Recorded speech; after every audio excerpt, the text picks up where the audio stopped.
السلام عليكم. بسم الله الرحمن الرحيم. الحمد لله رب العالمين. حمدا كثيرا طيبا مباركا فيه، وافضل الصلاه وتم التسليم على سيدنا ونبينا وحبيبنا واسواتنا محمد المصطفى وعلى اله الاصفياء وصحبه الاتقياء والتابعين لهم بخير واحسان الى يوم الجزاء. اللهم انصر اخوانا في غزه وفلسطين ولبنان واليمن والسودان وفي كل مكان يا أكرم الأكرمين يا أرحم الراحمين وصلى الله على نبينا محمد وعلى آله وسلم. So my brothers and sisters, we are beginning the second session, and there are four more left, in which we are talking about the prophetic way of activism. And last week's session, you can find that online if you missed last week's session. If you go on Care Michigan's YouTube page, I'm actually streaming this right now for your notes and for your benefit, inshallah. So last week we went over the introduction into the topic and differentiating between what is the difference between activism that's based in the sacred and Muslims who are involved in purely secular sensibilities and means. Like, what is the difference between that? And then we also went over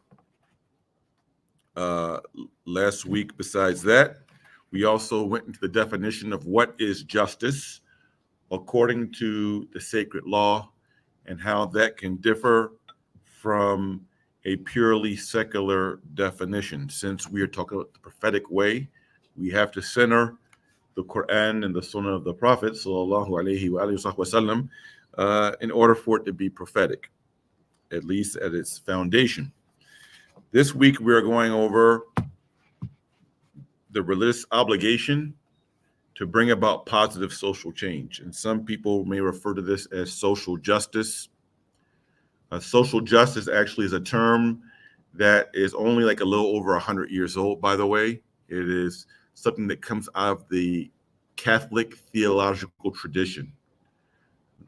Now, when people talk about social justice, it's more of a secular notion that's based primarily in what people would call progressive thinking, or more so leftist frameworks. We can even say neo-Marxism. But from the Islamic position, the framework of what we could say is bringing about positive social change and blocking social detriment, the term in the language of the Quran would be al-amru bil ma'ruf wa nahyi anil munkar, which means enjoining good and forbidding evil. And this is a particular obligation of enjoining good and forbidding evil. It is part of the usul of Islam, the foundation of Islam, which proofs are in the Quran, the authentic hadith of the Prophet alayhi afdalu salatu wasalam, and the sayings of our pious predecessors like Imam Malik and the others, and Nessa Zakiya, who was one of his teachers, and the pious this ummah of the Salaf as well as the Khalaf, those who are the generations after the first three generations, all talked about this issue. Imam Abu Hanifa, Imam Shafi, etc., talked about this issue. So we want to grant ourselves in the tradition and also talk about this from the perspective of the communal obligation as well as the individual obligation. So in the language of fiqh, a communal obligation is called fard kifaya. Fard kifaya. This is a communal obligation. Then this also can fall under an individual obligation, which is called fardun ayn. So we have a communal obligation to enjoin good and forbid evil, and we'll describe what this means, inshallah, and then the individual obligation. Like, when is it that we have a personal responsibility that if we are not enjoining good and forbidding evil, it then becomes sinful for us not to do it, right? So there's different things. There's communal obligations. So for instance, let's just talk about what constitutes a communal obligation. A communal obligation is that if someone or a group within the community fulfills the obligation for their locality, then the entire community receives some of the rahmah, or the divine loving compassion of Almighty Allah, if this communal obligation is fulfilled. Lakin, if the communal obligation is not fulfilled by anyone, this then means a lifting up of God's mercy, and it becomes a communal punishment. I'll give you a quick example before we go to enjoying good and forbidding evil, make it clear for you.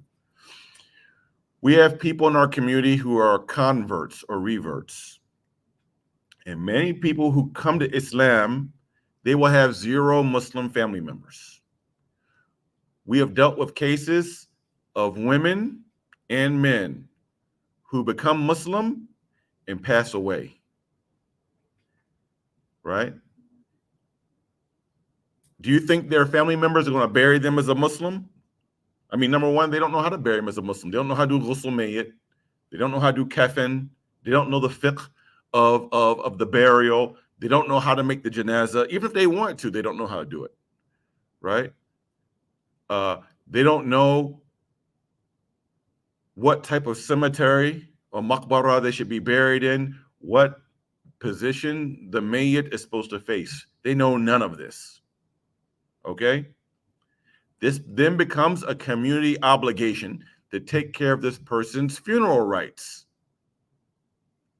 If, let's say, a convert passes away and the community is able to bury this person, and some diligent sisters for a sister or some brothers wash this person, even though they don't personally know them, enshroud them, and take them to the masjid or whatever, and there's a brother who does the salatul janazah, at least one person does the janazah, and they're buried properly, the fardun kifaya is covered for the community. But let's say a brother or sister passes away, and they say, oh, we don't know Fulan bin Fulan or Fulana bint Fulan, and the community doesn't pay for this person's janazah. They don't want to pay for the burial plot, and this person is left for the state, for the state of Michigan. And then they bury this person, just throw him in a hole, or even worse, they cremate, they burn him, or they burn her. This becomes a sin upon the entire community that could earn Allah's sakhat, ghadab, upon the Muslims who do not fulfill the right of their brother or sister. This is a very serious thing. So this is what we mean when we say fardun kifaya. This is a community obligation in which there is great reward as believers of showing love to Allah and His Messenger and fulfilling the rights. Likewise, neglecting the communal rights angers Allah tabaraka wa ta'ala. And the Prophet sallallahu alaihi wasallam are not pleased with those people. May Allah Azza wa Jal make us be those people who meet Him at the Hawd and He smiles at us. We want the Prophet sallallahu alaihi wasallam to be happy with us when we meet Him, that He intercedes for us, His shafa'ah, right? This is the most important matter. We want to see the Prophet sallallahu alaihi wasallam and Him be happy with us and intercede with Allah upon our behalf. Then we'll be happy forever, for eternity. Likewise, this issue of bringing about positive social change and blocking negative harm is a community obligation that some people call activism. So the first half of it is proactive, while we can say the second half of it is, we can say, reactive. El-amr and nahy. El-amru bil-ma'ruf wa nahy al-munkar. Enjoying the good and forbidding the evil. The community obligation, first of all, in the Quran, Allah who Azza wa Jal praises this ummah relating to this. We are in the ummah, I mentioned this last week. We in this room, we are in the ummah that Musa alayhi salam wished he could have been in. We are in the ummah that Dawood alayhi salam wished he could have been in. Allah Azza wa Jal said in the Quran, number 1, first ayah, first proof. Kuntum khayra ummatin ukhrijat linnas. Allah says, you are the best ummah brought out for humankind. Why? He gives 3 adjectives. And the tartib, or the order, is very important. Kuntum khayra ummatin ukhrijat linnas ta'mun ma'ruf wa tahawna 'anil munkar wa tu'minuna billah. Tawheed is mentioned in the last of the 3 of the sequence. You are the best nation brought up for humankind. Why? Because you enjoin what is good.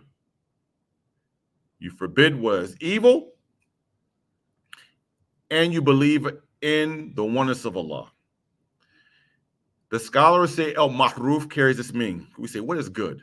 Good is not just something that is subjective. We have an objective definition. We talked about justice last week. What constitutes justice? Al-mahruf, on a basic level, means al-adl wa tayyib.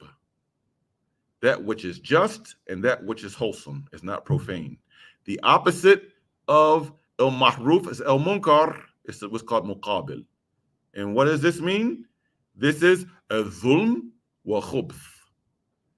What is injustice, what takes away a person's God-given rights, and what is despicable, what is profane, what is moral, what is immoral. Like we say, if someone is a righteous man, we say he's tayyib. If we have an immoral man, we would say he's khabith. And by the way, for you single sisters and you single brothers, this is the first thing you're supposed to look for in a spouse per the Quran. Right? What does Allah say? At-tayyibat lit-tayyibin, wa-tayyibun lit-tayyibat. See, righteous women, clean women are for clean men, and wholesome men are for wholesome women. But what else does Allah say? وَالْخَابِثَاتْ لِلْخَابِثِينَ وَالْخَابِثُونَ لِلْخَابِثَاتِ. Immoral women are for immoral men, and dirty men are for dirty women. Literally. Dirty men, filthy men are compatible for who? For filthy women. As a zania is compatible for a zani. Right? And a zani is compatible for a zania. You don't get to be a zani, brothers sleeping with a bunch of women, and then you want a pure virgin sister. And she's not compatible. Right? And this is what Imam Malik talks about as far as compatibility. Al-kafa'a is ad-din wa khuluq. You marry a Muslim and of like character. Now,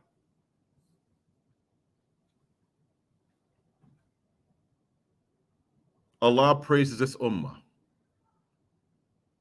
Then in another ayah of Quran, Allah talks about who believers are, and then there's a sequence of how he describes what qualifies believers. It's not something abstract. So first, the ayah starts off, El-mu'minun mu'minat ba'duhum awliya'u ba'd. Believing men and believing women are allies of one another. They have each other's backs. They protect each other, right? They have walaya. They have spiritual allegiance, believing men and believing women. Then Allah describes who are these believing men and believing women in a particular sequence. El-mu'minun mu'minat ba'duhum awliya'u ba'd. Ya'muru ma'ruf wa yanhauna 'anil munkar wa yuqimuna as-salah wa ya'tuna az-zakah wa yuti'u Allah wa rasulahu ulaika sayarhamuhumullah inna Allah azizun hakim. So Allah gives A description, 5 descriptions, like Islam is built upon 5. Bunya al-Islam al-Khams. Islam is established upon 5 pillars, right? Allah then describes real believing men and women by 5 characteristics. What's the first of those characteristics? Believing men and believing women, they enjoying good. Then what? Then they forbid evil. Then what? They establish the prayer. Then what? They institute the system of zakah. Then what? Then they strive to obey Allah and His Messenger, sallallahu alaihi wasallam, in all the other matters. Ulaika sayarhamuhumullah. And then soon they shall receive divine loving compassion of Allah. Right? So this is the tartib, the sequence. So the first description of the believers is that they enjoy good and forbid evil. First description that Allah uses in Quran. They enjoy good, forbid evil. Now, for the communal responsibility,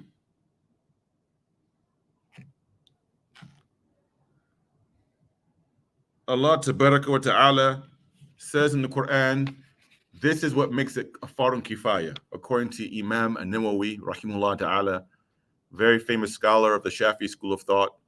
Maybe some of you have studied with your teachers the Arba'in of Imam An-Nawawi, right? The 40 hadith collection. It's like the probably the most famous 40 ahadith collection. The ayah of Quran starts off, وَتَكُنْ مِنْكُمْ أُمَّةٌ إِلَى الْخَيْرِ وَيَأْمُرُ بِالْمَعْرُوفِ وَيَنْهَوْنَ عَنِ الْمُنكَرِ وَأُولَٰئِكَ هُمُ الْمُفْلِحُونَ. So it talks about people who are successful based upon fulfilling this communal obligation.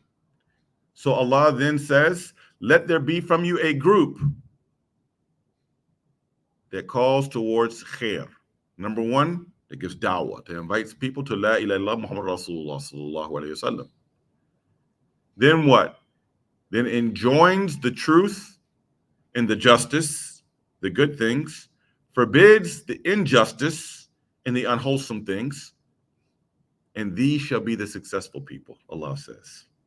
If you fulfill these commands as a community, you give da'wah, you promote the good, you forbid injustice and immorality, وَأُولَٰئِكَ هُمُ الْمُفْلِحُونَ.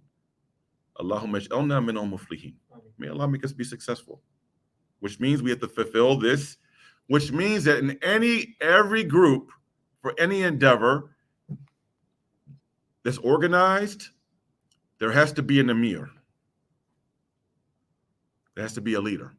Of any ta'ifa, there has to be a sheikh or has to be an emir. The Prophet says, sallallahu alayhi wa alihi wa sallam, that what, even if 3 of us go on a trip, one has to be what? One has to be an emir. There has to be someone appointed.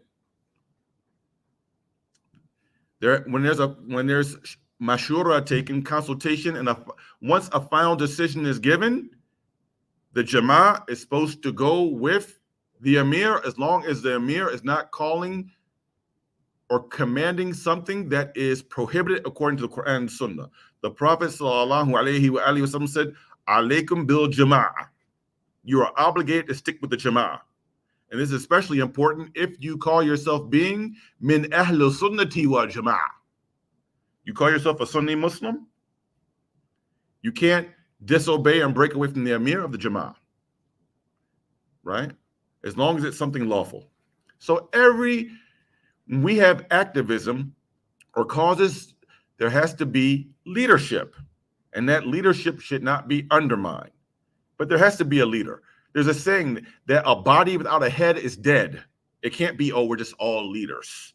Yeah, we can all be leaders in our own way, but when we're in a ta'ifa, in a group, there has to be an organization and there has to be a leader. This is what Islam has hierarchy, right? This is why we respect Abu Bakr, wa Umar, wa Uthman, wa Ali, right? Because they're the first who? The first righteous what? Khulafa. So we have to have leadership. So a body without a head is dead. Remember that saying. That's all I can do. A body without a head is dead. There has to be a leader. And then there's organization in a group in regards to the dawah and in regards to spreading good and in regards to blocking evil or injustice. Like, for instance, injustice that's going on right now in Gaza is a prime example. Or an American context, like the injustice that just took place to our brother Marcellus Khalifa Williams, where there's innocent people in prison and on death row, and they don't get acquitted. And we have innocent Muslims right now there was 2 Muslims in the past year that were executed in Missouri, in the same Jama'ah, who had DNA evidence that cleared them. There was 2 people, Muslims. Like, this Muslims should try to stop these things and do something, right? Like, we shouldn't be happy to see a Muslim brother or sister on death row and unjustly executed, right? This should upset us. So this is a communal obligation.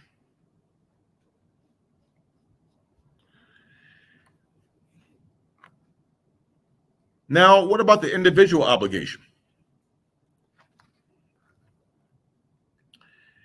There are different ranks and different times when it's appropriate for the individual obligation of al-amr bil ma'ruf wa nahy anil munkar. But the proof of the individual obligation is in a well-known hadith you all have heard before, fi Sahih Muslim, on the authority of a great Sahabi, Abu Sa'id al-Khudri, radiyallahu anhu. He says, if any of you sees a munkar meaning what? Dhum wa khubth, an injustice or something immoral. You try to do what? Change it what? Biyadi, with your hand. What does this hand generally mean according to scholars? If you have the capacity and the authority to change it, you change it. It doesn't mean that if you see something that you don't like, that you can just have carte blanche to be a vigilante or to punch someone in the face. That's not what biyadi means. I have to be clear about this because some people think, for example, I'll give you a prime example. We don't know whether this was a saboteur that did this or a misguided ally. Yesterday at University of Michigan's campus, there were dozens of students who were pepper sprayed. I know a couple of them very well. Very well. One student arrested at University of Michigan, Ann Arbor. Okay. Then we see the news this morning, the college president, oh no, someone spray paint on his private home, intifada, and coward. This is not what speaking out against injustice or trying to change it biyadi. That's not what this means. There's not a proper form of showing anger towards the university president, who's a Japanese guy. That's not the proper way of speaking one's conscience or like, there's not change it with your hand. I'm going to spray paint intifada on a guy's private property where his family is at. Haram and illegal. Haram and illegal.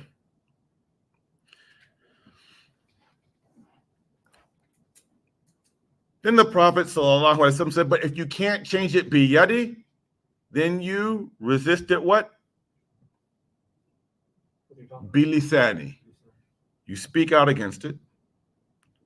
And this bilisani can mean speaking out with your tongue literally or with writing in words, like writing an editorial, writing a blog post, a letter to the editor, writing a rebuttal.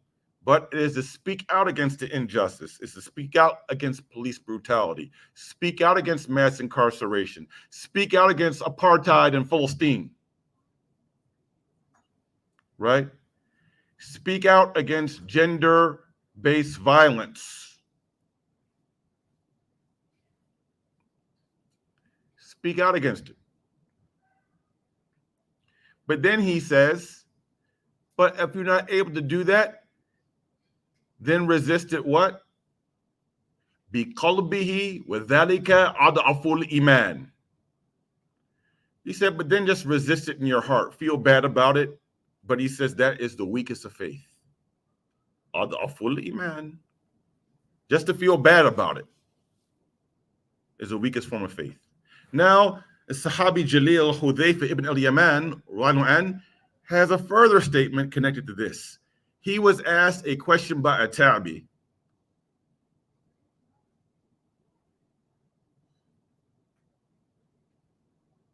Malamiyatu ahya. Basically, what is a zombie? What is the dead from the living? Hudhayfa says, when a person sees injustice or munkar, and they don't recognize it to be munkar, nor they even feel bad about it. So a person is spiritually dead if they see injustice and they can't even recognize it as injustice. Therefore, they can't even feel bad about it because they don't even see the clear injustice as injustice. So we have a lot of spiritually dead people walking around Detroit. They can see all sorts of injustice and they're totally numb to it. These people, their hearts are spiritually dead. They have a black spot on their heart so much that the nur of Allah Tabarak wa Ta'ala has been veiled from their hearts. They can't even spiritually see. They're like zombies. Zombies. Some of the Arab countries, their leaders are zombies. They can see what's going on in Palestine. They don't do it. Matter of fact, they aid and abet, they help Israel. Zombie kings and zombie crown princes. Zombies. Zombies. Now, when does this fall in line with this category of the hand, the tongue, and then the heart? Where does this come into play? The hand is generally those who have authority and they don't change it. Generally speaking, in this society, Muslims do not have political authority. At the basic level, on the macro level, this relates to parents in their households with their children. They have authority over their house. They have authority over households, just like your parents have a level of authority over you. And no matter how old you get and you think you're grown, there is the hukuk walidain. This is very important. Your parents will always have rights over you, some rights over you, no matter what. My mom and dad have rights over me, and I have children who are in college. One of them goes here to Wayne State. So at the basic level, there is the duty of enjoining good and forbidding evil in one's household. And the one with authority has the one to use the hand. I don't mean, well, when I was younger, sometimes my mom would throw a shoe at me, right? But basically to lay down the law, to lay down the ground rules and the discipline. Okay, to speak out against it. There are certain times where then individually, if we see a wrong being done, it can then become an individual responsibility on us to raise our voices and speak up if we see an injustice done right in front of our faces. We shouldn't stay silent. I'll give you a prime example. I don't know if it's 3 or 4 years ago. Anyone remember what year George Floyd was lynched? He was murdered? 4 years ago already. Okay. If you saw something like that happen right here, where a police officer is choking someone out and has someone's has their knee on their neck and they can't breathe, you see them squirming and slowly dying. If you feel that you cannot physically intervene on his behalf, at the least you should yell and say, "Stop choking him. You are killing him. Stop it." That's the least you could do. You can't change it with your hand. You have to at least raise your voice and say, "Stop it. You're killing him. No, don't do it. You're killing him. You shouldn't just sit back and just watch it and film it. That's what some people did. They just filmed it. They sat back and just filmed it. La hawla la quwwata illa billahi al-azim. So it becomes a time. Now, does everyone need to raise their voices in activism? No. Sometimes out of strategy, it's left to the group. Everyone doesn't need to show up to every single protest. It's not an individual obligation to raise your voice at every single protest. Sometimes it may be strategic for some people not to go, depending on the circumstance. And especially if you believe that you're going to be facing some level of counter protesters that could potentially be violent.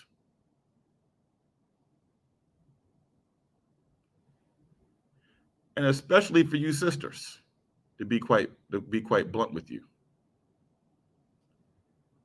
Wallahi al-Azim, a Muslim man should never feel comfortable to see a Muslim sister and some kafir or some nasty police officer putting his grubby hands, his najis hands on a Muslim sister. We should never feel comfortable with that. A Muslim brother should always walk in and step in front of that situation. It's better for you to get arrested for her so she can get away for some guy putting his grubby hands and molesting one of our sisters. That should never happen.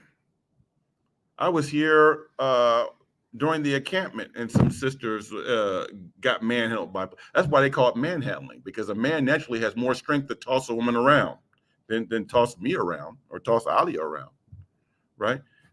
But we have to be careful and wise. It's not, the Prophet ﷺ said, it is not fitting that a believer should humiliate themselves. Right? We shouldn't put ourselves in a situation willfully where we have some sort of agency that we can get out of, that we will allow ourselves to be humiliated.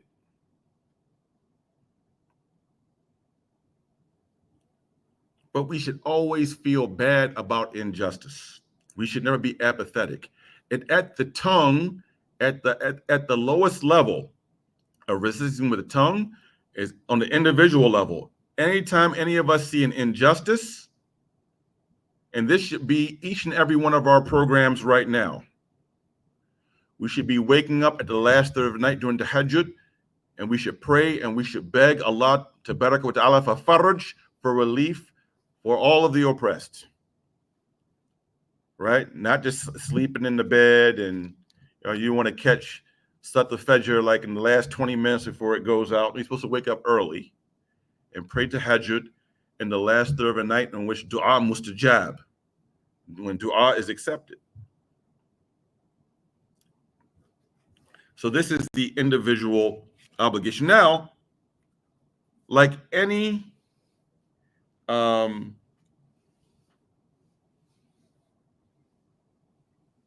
also, let me mention these other two things.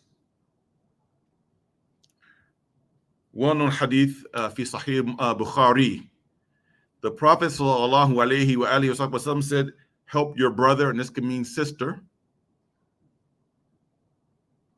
whether they are a dhalim or mazlum, meaning whether they're a wrongdoer or oppressor or the oppressed. And brother can mean more than just brother in faith. It means brother or sister in humankind, like Bani Adam, children of Adam. We're all children of Adam. Help your brother or sister, whether he's dhalim or mazlum. The Sahaba want to know, we know how to help the mazlum, but how do we help the dhalim? He said, stop him, prevent him or her from doing wrong, and that's how you help them. You stop the dhalim from doing their dhulm, or the dhalima from doing their dhulm, and that's how you help them. And actually, it's a sadaqah. Kullu ma'rufin sadaqah. A hadith Rawahu al-Bukhari. Every good, every mahruf is a sadaqah. And the Prophet sallallahu alayhi wa alihi wa sallam fi Sunan Abi Dawood wa Tirmidhi afdalu jihad kalimatul haqq inna sultan ja'ir. The Prophet sallallahu alayhi wa sallam said the most virtuous jihad or struggle is to speak a word of truth and justice to a tyrant government. This is the best jihad. This is the jihad of Musa wa Harun alayhim salam with Fir'aun. This is the most virtuous jihad. To speak a word of truth and justice to a tyrant or a oppressive governmental authority.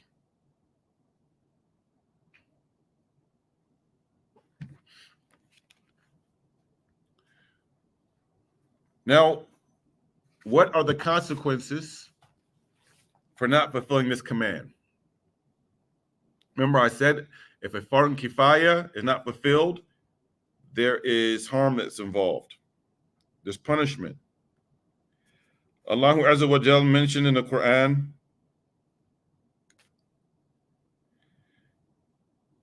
cursed upon those who disbelieve from Bani Israel, from the tongues of Dawood and Isa ibn Maryam.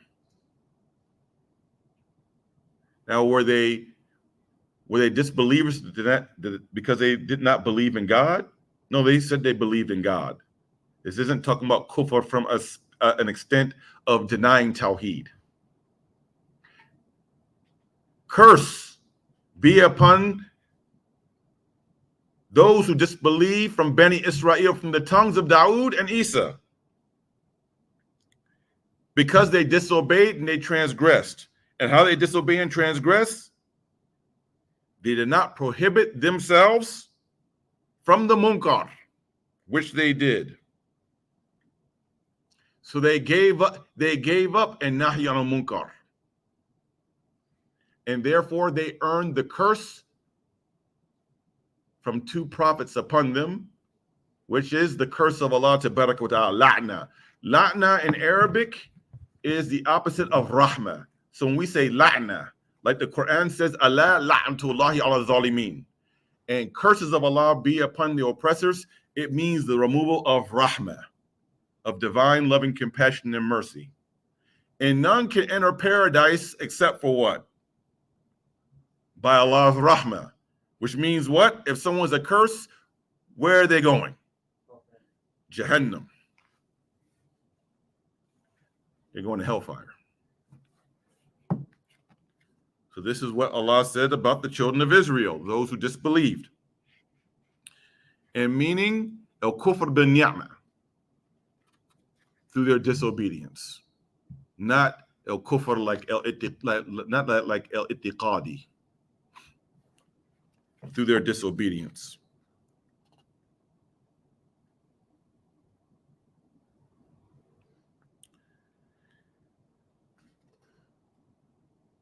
I think we will stop there before we move on, because we're going to cover something extra today, another piece, another chapter before, because we're not having class next Tuesday because you're all on break. Are there any questions about this portion of the religious obligation for enjoining good and forbidding evil?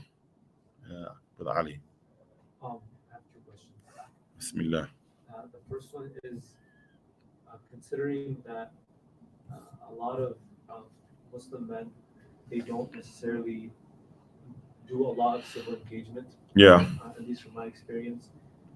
What would you have to say about that? Like, what is a way that we can get more Muslim men to engage in civil engagement so it's not necessarily sisters that are the ones that are... What is a way, this kind of leading into my next chapter, what's a way to get Muslim brothers more involved? Because there's Muslim sisters. This is a problem in every university campus across America and Canada.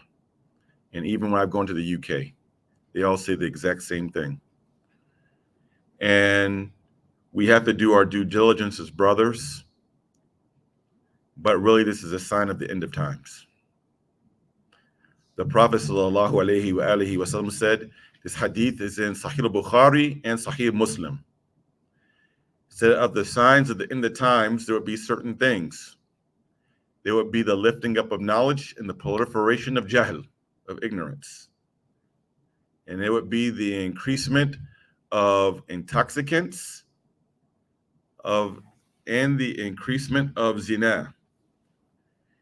And then the Prophet sallallahu alaihi wasallam said, and there would be a decrease in men and an increase in women, to the extent that there would be 50 imra'a, 50 women for every qayyimu wahid, one upright man. And many people misunderstand this hadith. It doesn't say 50 females to every male. It's saying for every 50 women, there'd be one particular responsible man, because all males are not men. Hakiki. We're speaking about a rajul hakiki, a real man. Because someone can be 21 years old with a big beard and a deep voice and works out in the gym and not be a real man. But legally, they're a man. They look like a man, like their surah, their form looks like a man. Surah was sawed, not seen like a chapter. But they're not a man. They're a dhakar, not a rajul. Right? So we have to make men great again. Where's the first starting point at? We'll get this next chapter. Muslims need to learn their deen, their religion, especially the men or the males need to learn their religion, to know their responsibilities. Because if one of jahil of their responsibility, how can they be responsible when they're jahil of their social responsibility? And then also, there's a saying, steel sharpens steel. So Muslim brothers who are responsible have to go out of their way to pull these young men into the suhbah. And this has to be done through different ways, not just through learning, but through other activities to pull them in to learning their responsibilities, right?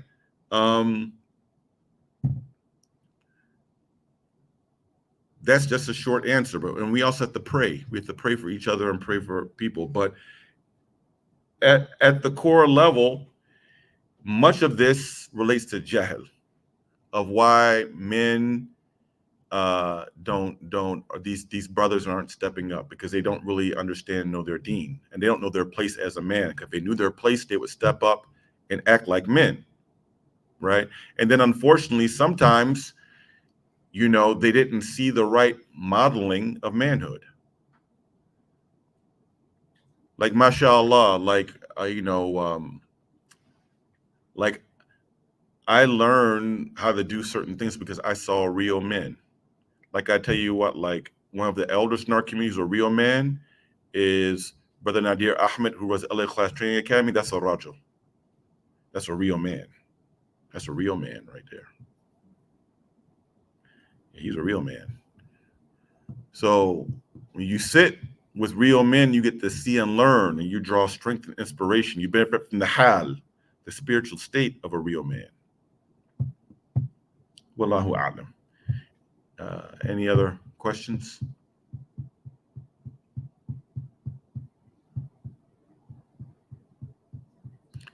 May Allah make our brothers real men and make our sisters real women.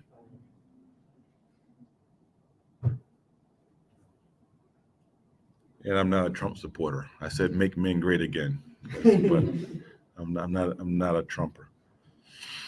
Alhamdulillah. Okay, so can we move on to the next chapter, inshallah? So the next place we're going to is the shurut, the conditions or the prerequisites of al-amr bil ma'ruf wa nahy anil munkar. So, my brothers and sisters, everything in Islam has conditions. We don't freestyle. Just like prayer, a salah has conditions, right? One has to be the state of tahara. So you have to know the rules of tahara of the body. You have to have tahara also of clothing. So you have to know what breaks the cleanliness or tahara of the clothing you pray in. Then you have to know the tahara of the place you're praying in and make a sujood. And where can you pray at and where can you not pray at? Like you can never make sujood in a maqabir, like in cemeteries, or a place where people relieve themselves, for instance, right? Or if there's a like najasa on the ground, you can't make sujood there, for instance. And facing the qibla. So there's different conditions for a valid prayer. And then for each one of those conditions, there are conditions. There are conditions for wudu or ghusl, we need to make it, what violates it, what is wajib, and what is sunnah of the wudu, right? All of this has conditions. Same thing for zakat. If someone doesn't make it makes under the nisab, if you're broke and have no job, do you have to pay zakat? No, you're probably asking for zakat. This is why the Prophet sallallahu alaihi wasallam said, "Talib al-kasbi faridun ala kulli Muslim." That working is a religious responsibility for every Muslim man. You can't be a real Muslim man and be a bum. You have to go work. You can't be out begging, for instance. Because the condition to pay zakat is that you have to work to get money. Not unless you're some rich Khaliji king like leaves you an inheritance or something, leaves you a bunch of money. You have to work. Likewise, el amru ma'ruf wa nahy anil munkar, enjoining good and forbidding evil, has shurut. It has conditions. It has prerequisites.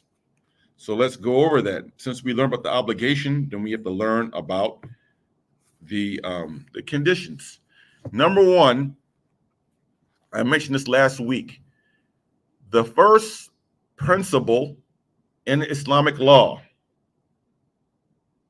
Inshallah, some of you will go and study formally Islamic law, inshallah. I hope some of you do, especially sisters. We need more female scholars.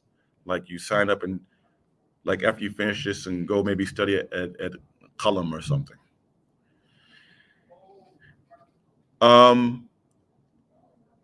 In al-Qawa'id al-Kulliyat al-Fiqhiyya, the first principle is La thawaba illa binniya, or La thawaba wa la iqaba illa binniya.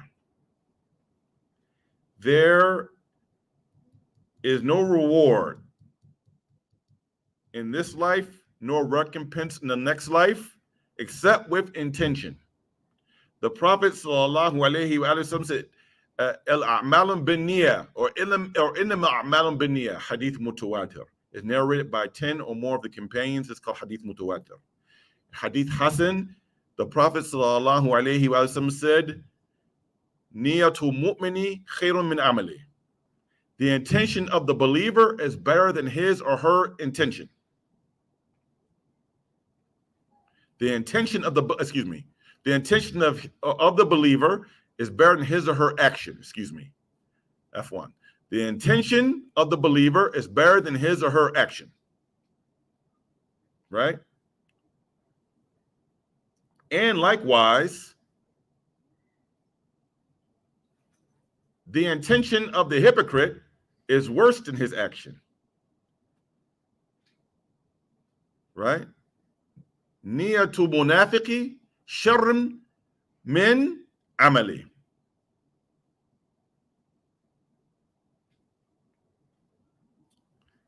So the prereq first is a spiritual one. That anything we are doing, we're not doing it simply for the sake of the community. We're not doing it for the sake of nationalism. We are doing what we are doing for the pleasure of Allah Tabaraka wa Ta'ala. If we do it for that intention, there is blessing in it. There's thawab in this life and iqab, good reward in the next life. If we're doing it for any other reason, then we are stripping what our activism of barakah. And by Allah, if we are doing our activism for anything other than for the sake of Allah, there's no tawfiq in it. There's no tawfiq in it. So this is the first thing.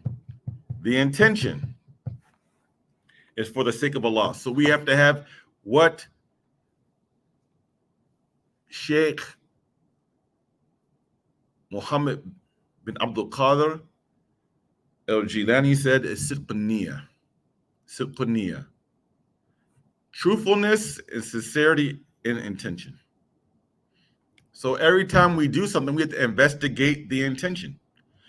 Am I only advocating for Palestine? I'm a Palestinian. I want to see a secular Palestinian state. Is that the reason? You have to investigate that. I don't know if there are any Palestinians in here, but you need to investigate that. Are you doing it for the sake of Allah, or are you doing this because you're fighting for a secular national state?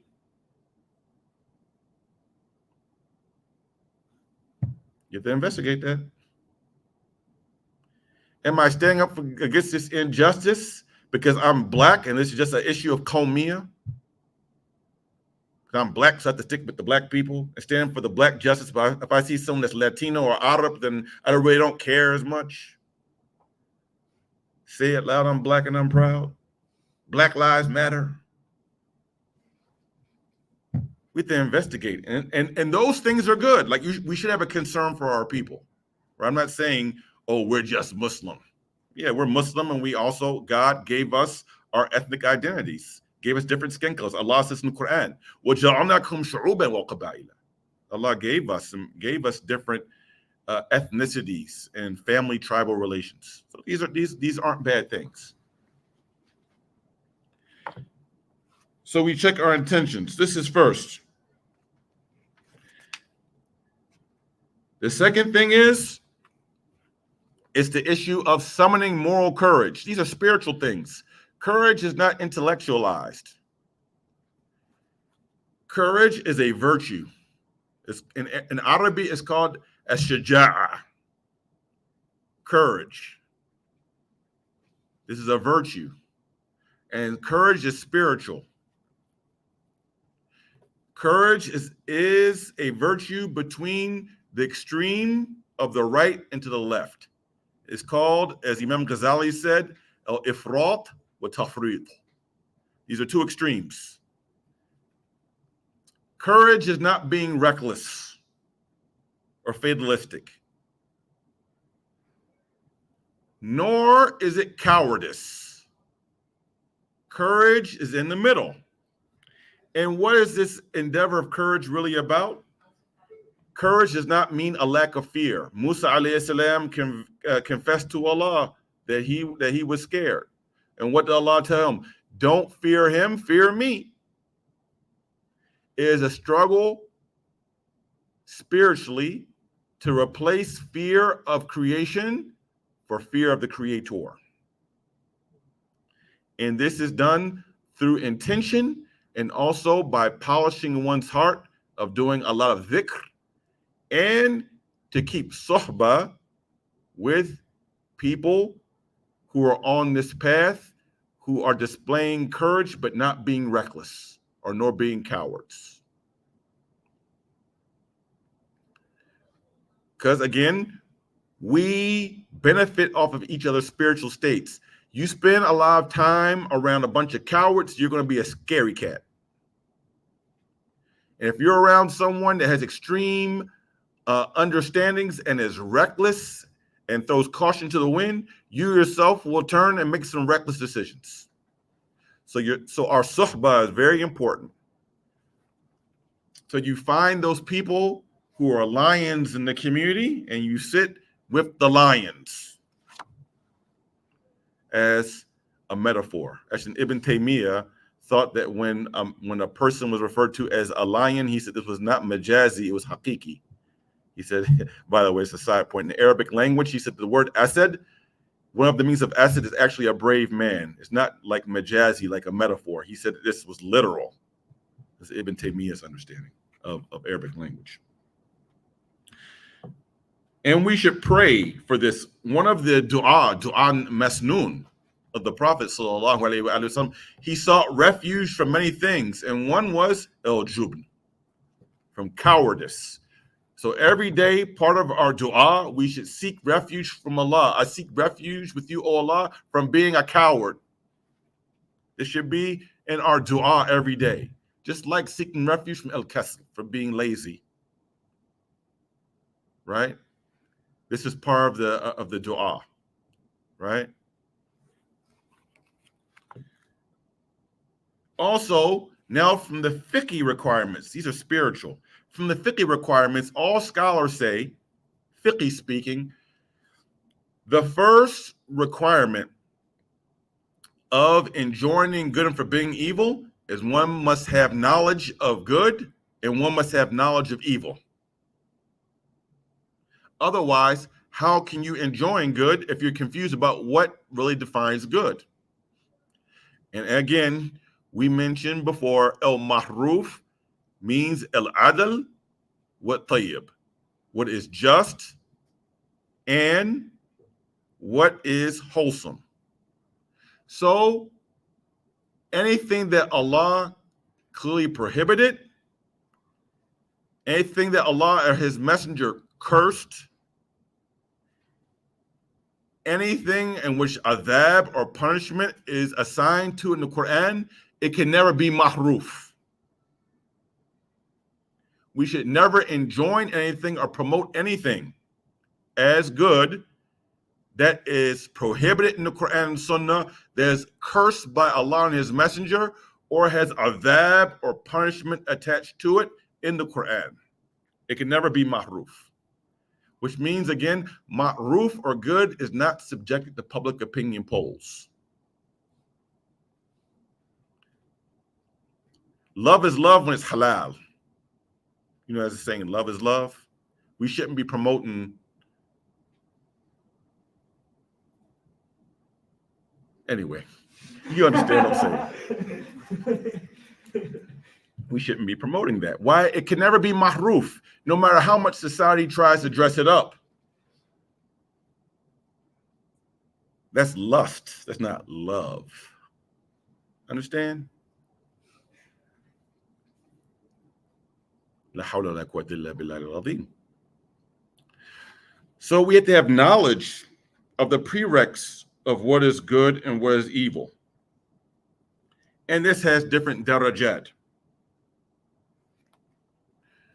This is having knowledge of also what is recommended and what is despised according to the sacred law as well. So on the first level is that promoting that which is good and what are obligations, and forbidding that which is clearly prohibited. Then promoting that which is mandub or mustahab, and forbidding those things that are makruh. And according to the Hanafis, there's two levels of makruh. At the first level, there is makruh tahrimi and there's makruh tanzihi. So there's two different levels for the Ahnaf in the room.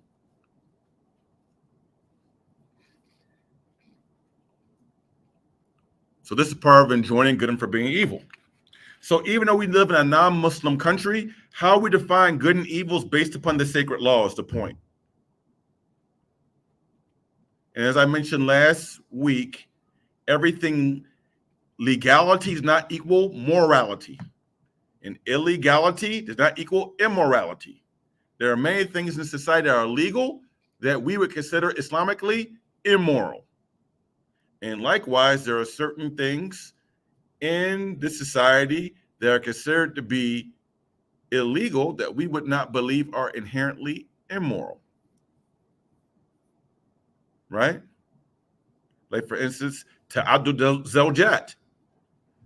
As an example, that's illegal in America. We don't say this is inherently immoral because we would never say the Prophet sallallahu alaihi wasallam did anything immoral. Ta'addud zawjat means polygyny. He had up to 9 wives at one time. The regular brothers would only be allowed 4 in a Muslim majority country. We explained this hukm last week.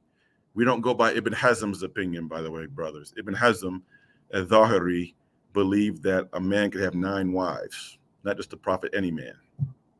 because if you said in 2 and 3 and 4, if you add 2 plus 3 and 4, that gives you 9. That's a shadh opinion, right? The fuqaha reject that. I said to mention that because some of you may be students of knowledge. You might read Fiqh al-Maqar and you might come across this. And Ibn Hazm said in Bidayatul Mujtahid, you can have 9 wives. Get one first and keep her. Be happy with one wife, inshallah. So we acquire knowledge of good and evil. Also, the last part is there is something that is known by the scholars. It's called fiqh al-waqi'. It basically means the facts on the ground. So in order to enjoin good and forbid evil, we have to know the facts on the ground, which also means that in any land that we live in, we should know the history of the land that we live in and also the socio-political trends of that society. Right? To the extent that in some small peculiarities, even though we even live in the same country, we may not know the facts on the ground, even in another state. Believe me when I tell you, when I spoke at the encampment in the springtime, I went to Stanford and Berkeley. Berkeley is a whole other world compared to Wayne State, trust me. The Bay Area is almost like a whole other world. Activism there is a little bit different than here in the Midwest. In a campus like Wayne State, we have a lot of Muslims. It's very different when you're out in Berkeley. Or if you were in Texas, much less someone from the UK trying to opine and speak about how American Muslims should do their thing and vote. Very different. I've been to the UK several times. UK London's very different from Detroit. The politics are very different. Even the governmental system is a parliamentary system. And the whole thing about the royal family, it's a different society. So we have to know the history and the facts on the ground. Otherwise, we may try to apply a particular action of activism that works in one place that may bring some good, but in this place and time, it could bring harm. Right? And part of enjoying the good and forbidding evil in the calculation is that, that if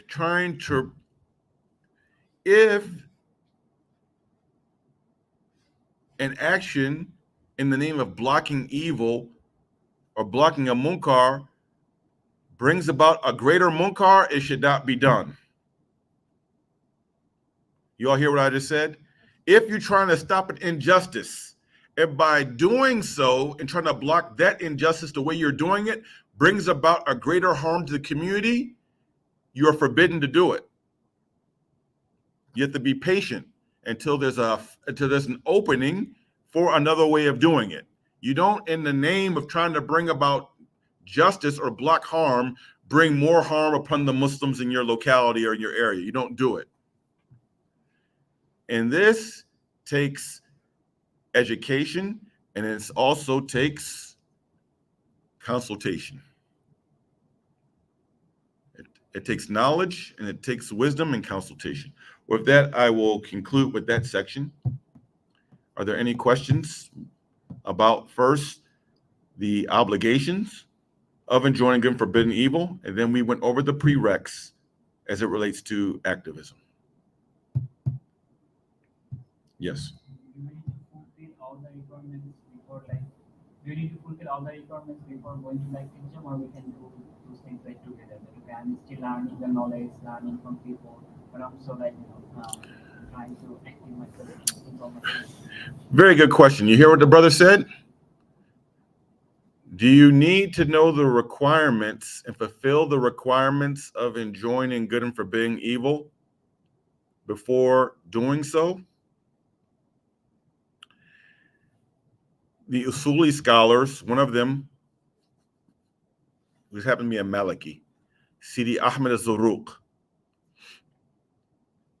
from Morocco. he has there's a legal principle that says it is impermissible for anyone to proceed in an endeavor until they know the ruling of Allah pertaining to it. I'll repeat that 2 more times. La yajuz is impermissible for anyone to proceed in an endeavor until they know the ruling of Allah pertaining to it. It is impermissible for anyone to proceed in an endeavor until they learn the hukum, the ruling of Allah pertaining to it. Meaning that if one does not have knowledge of the sacred law and the particular of that situation, the baseline is a sukut. They should sit still and be quiet until they learn. It's not going off of feelings and emotions.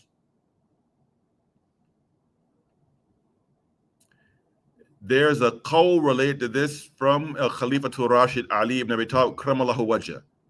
He said, Aduwun aql khayran min sadiqin jahil.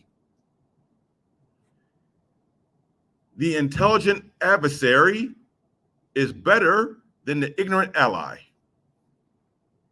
The intelligent adversary is better than the ignorant ally. Why is that? Because you have the ignorant ally that's close to you, and through their ignorance, they can do more harm to you easily than the forbearing intelligent ally. The ignorant, than the intelligent enemy, the intelligent adversary. Aduun aql, the intelligent adversary is better, khayran min sadiqin jahil. So the ignorant ally can do us more harm than a forbearing or intelligent adversary. They're closer to us, and they will hurt us more in themselves by their jahl.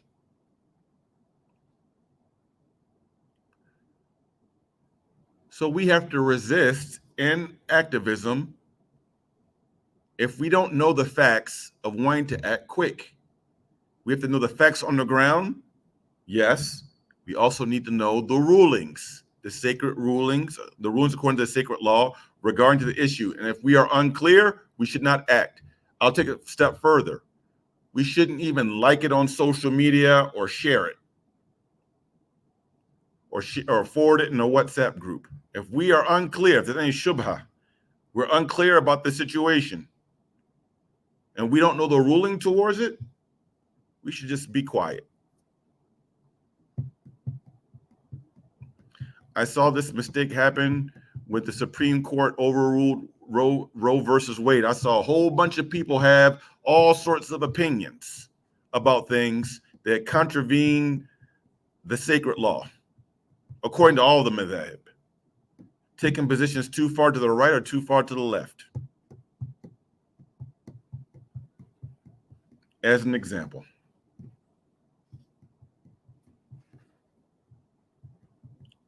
So yes, we shouldn't just be acting off of emotions or feelings. Feelings don't equal facts. Yes. In that regard, wouldn't you say that most people who are, most Muslims at least, who are in this type of activism, they aren't doing it justice to it, that they're not actually following the sacred law, they're not actually well equipped to that understanding? Yeah, so I would say a large percentage of activists and organizers are not equipped and have enough rudimentary knowledge in the sacred law, which means that they should be asking their teachers questions. They should be going to the mashayikh, and we also have female teachers. But there are the shuyukh and the people who understand the law. See, like I've mentioned, all things have a hierarchy. There's also a hierarchy of knowledge. So truth is unified, but there's a hierarchy of knowledge. So the facts on the ground are very important, but the sacred law takes precedence over that. Why do you say that? Why do I say that? Or the Quran and Sunnah? Because this gives the guardrails or the framework of where we can go and where we can't go. in a broad level of the macro. The facts on the ground are the particulars in the micro. So we need to know both, but just saying you know the facts on the ground and not the parameters of the sacred law, that actually takes precedence. That's more important. So we have to ask questions from our teachers. I still ask questions about certain things, here and there from teachers. And I was told this by one of the scholars last year. I was in Egypt, and I was asking some questions in a majlis. I was sitting in a room with probably one of the top 50 scholars in the Arab world, very famous scholar. And also in the room was Qadi Qadat fi Bahrain, the chief judge of Bahrain. I was in the gathering with him and the assistant chief judge of Bahrain, and also some scholars from Hadramaut, from Yemen. And I will conclude with this. This scholar told me this. He said he knows a lot about what's going on in America too. He said, "MashaAllah, you American Muslims are very active." He says, "You're different from the Muslims in the UK, though." And he said that the Muslims in the UK are better than us. The sister's frowning up. How could that be? I agree too. He said that the Muslims in the UK are better than us. He says, you're very active. He says, but not only are you not getting the results that you want, that some of the things you're doing will cause your community long-term harm. And he says that if you all did 90% less action, but got these two things right, you would have tawfiq in your work and you would see more of the fruit of your labor. If you did 90% less, but got these two things right. He said, number one, that if the people who are involved in activism did their activism within the parameters of the Sharia, the sacred law, you would get much better results. The second thing is, if there were people who were involved in the activism, who were leading it, who were actively involved in the jihad against their nufus, against their egos and their al-hawa, their caprice.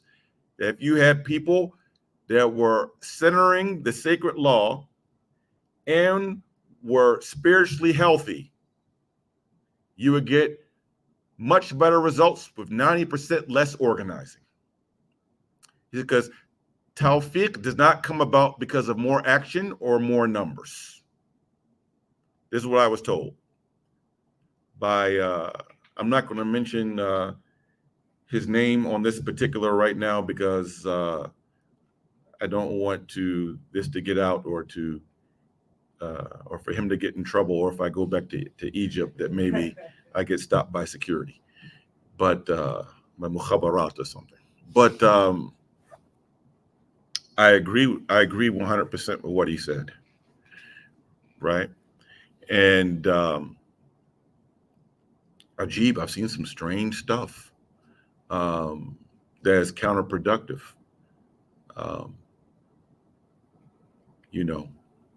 And we'll get to that more when I get the coalitions versus allyship. But just having numbers when people come to our so-called allies, come to our events and promote things that are haram and min al-fawahish and Muslims in the name of showing anger, dropping F-bombs, and no tawfiq in that and that activism. There's no, if you think we're gonna get good results in that type of activism, think again. Like Allah's curses on that type of behavior, and we think that we're gonna get success and liberate Palestine or wherever else by promoting that type of stuff in the name of getting more numbers. La yumkin. Impossible. Impossible. If there are no other questions, we will conclude. We have one sister, mashallah. Assalamu alaikum. Alhamdulillah. So I don't know if my question's going to make sense, but so you mentioned a little bit earlier how we should avoid activism if it would do more harm than good. Yes. So what's your opinion on protests if sometimes, like the example you gave earlier about what happened at U about Muslim inclusive, what's your opinion on protests if like we have the possibility that officers would arrest them, so like use pepper spray? Okay, so the question about if facing a munkar could bring about a greater harm in protests and getting arrested and pepper spray and those things. So I've been arrested in a protest before in Washington, D.C. I've been arrested before. Civil disobedience. Civil disobedience was a strategy in ending apartheid in South Africa and the civil rights movement here in the United States of America with Dr. King and Rosa Parks. This is very well known. It's part of a strategy. I would say number one, it's not the what. Many times we have to ask our questions of the how and the when are very important. So it's not an issue about is protesting permissible. Yeah, protesting is not haram in of itself. How we are doing the protesting and the when and sometimes the where can be very important. And this will determine about whether it could cause more detriment or more harm, right? So we have to be wise, like what is the purpose of the protest, right? The purpose of the protest simply can't be disruption. The protest either has to do what? It has to raise awareness or is about making an immediate demand that we could hopefully see in the foreseeable future can come to fruition. So sometimes we do a protest for a big ticket item thing, when in fact, many times victory comes about through gradualism. So maybe our protest should be on a smaller issue towards a larger goal. Like we have to factor that in. Like, what are we really protesting for? And then how are we protesting? And I'll get into that later on if you come to another session, but I'm going to get into the adab of enjoining good and forbidding evil. Everything has adab, and adab is loosely translated as manners.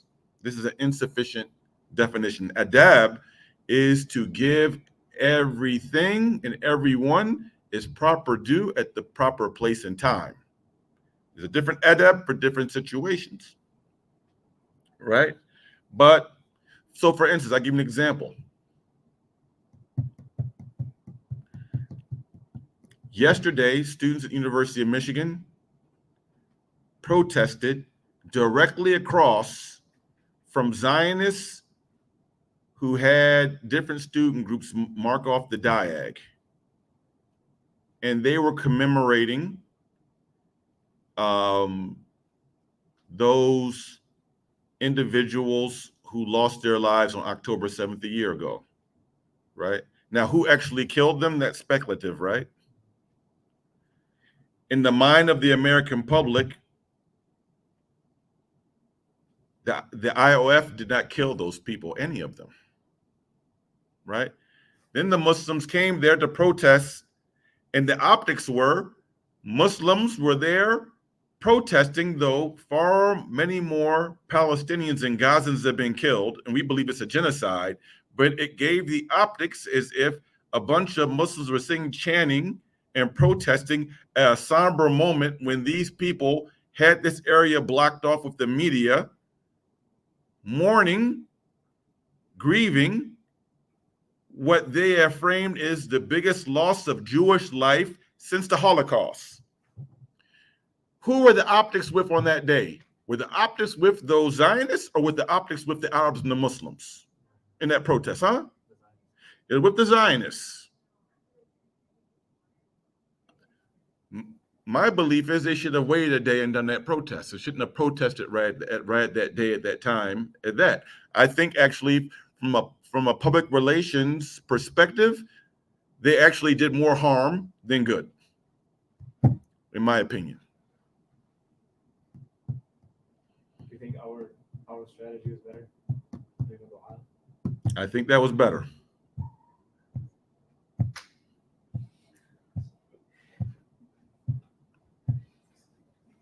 So, I mean, the how is very important, and the when. Are you protesting the loss of life, or are you going to protest to get into a confrontation? And then the day is very important.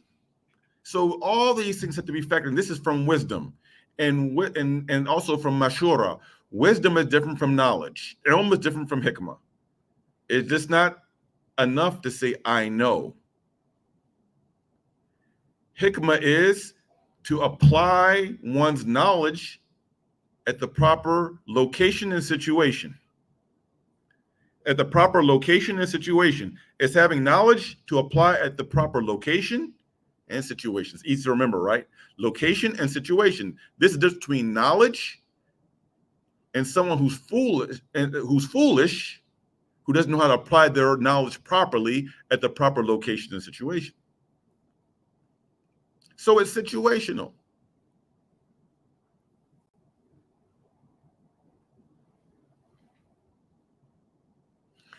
And sometimes there's no clear-cut answers.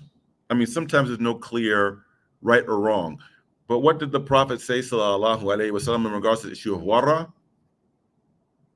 He said, leave what makes you doubt for what does not make you doubt. So if there's doubt involved, raib or shak, don't rush into a situation where there's shak or raib. Where there's doubt, just don't say, well, I got to do something. Even though there's a high degree of doubt in it, it's a doubtful matter. Don't run into a doubtful situation. 9 times out of 10, it's not going to come out well for you. Even though you feel very emotional. And this is why we need discipline. We need discipline. And also means doing things that actually can bring about good instead of just doing things that make us feel good. Because sometimes we just feel good going out doing a certain action, like we really did something that makes us feel good. Did it actually bring about any good? Or did it actually potentially bring about more harm? But we felt like we're fighting the power, we did this and we did that. So this takes a level of spiritual maturity. And this is why I go back to say you all should be doing consultation with your elders. You're adults, mashallah, you're young adults. You're not children. Everyone here is mukallaf or mukallafa according to Sharia. You're no kids in this room. At the same time, you take advice from your elders. I'm 52 years old, and I take advice from Sheikh Ali, Suleiman Ali, who's my father's age. I take advice. Every sheikh has a sheikh. And there are no shuyukh in here right now. Not by ilm or age, or there's a sheikh in the room. So you have to take it. You have to seek out advice. I think we'll conclude with that, and we'll see you in 2 Tuesdays, not next week. سبحانك اللهم وبحمدك نشهد أن لا إله إلا أنت نستغفرك ونتوب إليك. اللهم أصلح أمة محمد صلى الله عليه وآله وسلم. اللهم فرج عن أمة محمد صلى الله عليه وآله وصحبه وسلم. اللهم ارحم أمة محمد صلى الله عليه وآله وصحبه وسلم. اللهم انصر إخوانا في غزة وفلسطين. اللهم انصر إخوانا في غزة وفلسطين. اللهم انصر إخوانا في غزة وفلسطين ولبنان واليمن والسودان وفي كل مكان يا أرحم الراحمين يا أرحم الراحمين يا أرحم الراحمين فرجا المسلمين. سبحانك اللهم وبحمدك نشهد أن لا إله إلا أنت نستغفرك ونتوب إليك. بسم الله الرحمن الرحيم والعصر إن الإنسان لفي خسر إلا الذين آمنوا وعملوا الصالحات وتواصوا بالحق وتواصوا بالصبر. السلام عليكم.